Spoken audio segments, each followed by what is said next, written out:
There's a time to sell an IUL policy and a time to walk away from the sale of an IUL policy. And too many brand new agents get into this industry with the intent to sell an IUL to anyone that can breathe.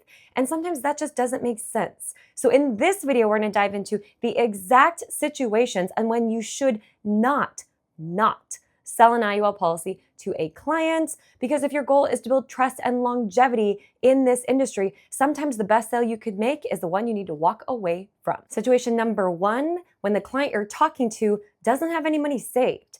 I don't care how much they tell you they can save on a monthly basis. The question is, how much do they currently have saved right now? If your client tells you that they can save $1,000 a month, your very next question should be, that's great, Mr. or Mrs. Client. How much money do you currently have saved right now?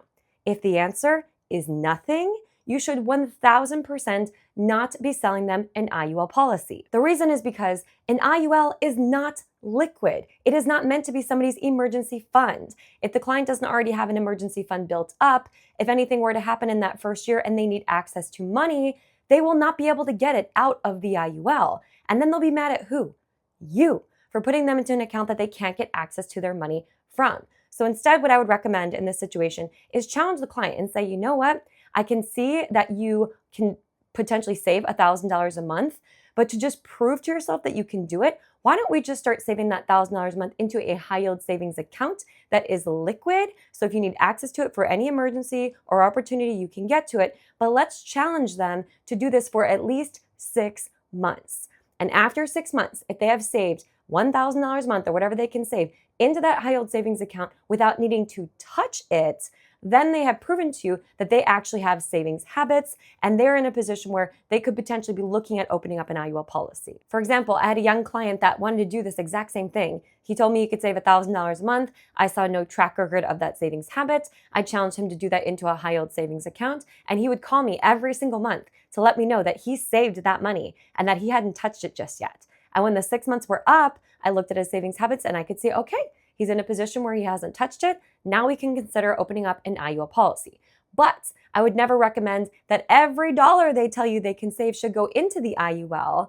Most likely you shouldn't do more than half. So if they can save $1,000, tell them to put $500 into their IUL and to keep putting that other $500 into their high yield savings account so they can continue to build their emergency fund. Situation number two, if your client does not have enough time for the money to grow inside the policy. For example, if you're maybe sitting with a client that's a little bit older, let's say they're over the age of 55, and maybe they just want to fund their IUL for 5 years. And then when they transition into retirement, they want to start taking an income stream out of it immediately.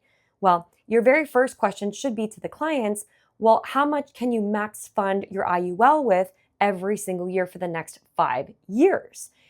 I'll be 100% honest. If they're not planning to save at least 40 to 50K a year for the next 5 years, that income stream is not going to look good. You have to remember, the less time you have for the money to grow inside the IUL, the more money the client needs to be contributing into it every single year to be able to get anything significant out of it. And this works if the client is younger or older, it doesn't matter. So in this particular situation, this client might be a better fit for maybe a flexible premium annuity where they could put a smaller amount of money into it, or maybe even potentially a Roth IRA, because the fact that they don't have to battle the cost of the insurance inside the account, the money will just go into immediately starting to earn them some interest. Situation number three, when your client wants access to almost all of their money immediately in that first year.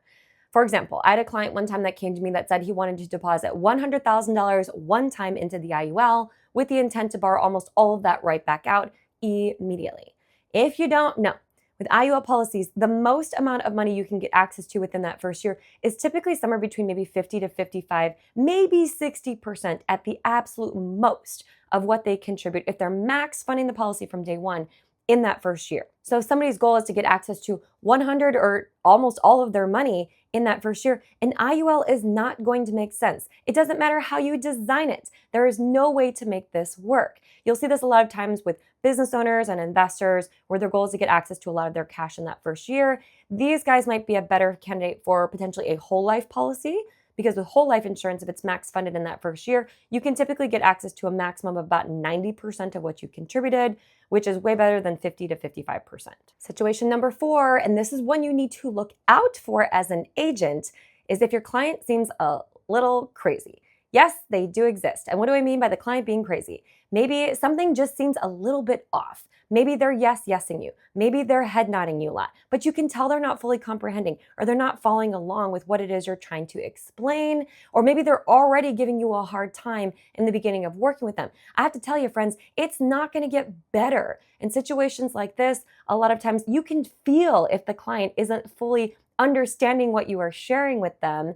I gotta tell you, a lot of times these are the best ones to walk away from because it's only going to get worse. If the client doesn't understand, or you can tell they're not following along with you, you risk a potential chargeback in the near future, or worse, potentially even a client complaint, because they could tell the insurance company that they didn't really understand what was going on, even though you fully explained it to them. They just didn't comprehend it, or even worse, they forgot. And then they're blaming you for not fully explaining how the account works. So in this situation, I'd walk away. And situation number 5 is when you, as the agent, don't fully understand how to design it.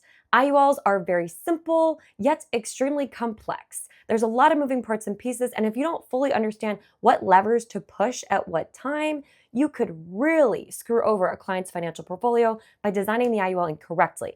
And I have seen your poorly designed IULs. Clients bring them to me for a second opinion, and unfortunately, I've had to be the bearer of bad news that it was a poorly designed policy. So you agents that don't know what you're doing are the ones giving these policies a bad rap in the industry. There's a lot of different companies to work with. They all have different IUL products. They all work with different types of ideal clientele. So what I really recommend is if you want to learn this product, connect with a product expert that can train you on a few different types of client scenarios, learn from them, stay involved so you can eventually do this on your own. And if you are a life agent wanting to work with a team that actually knows and understands how to design IULs, guess what? That's what my team and I do. You can click the link in my bio to get access to our calendar to schedule a call with us to see if you'd be a good fit for our team. Early in my career, I can remember being a new life agent, wanting to sell an IUL policy to everyone that sat across my desk.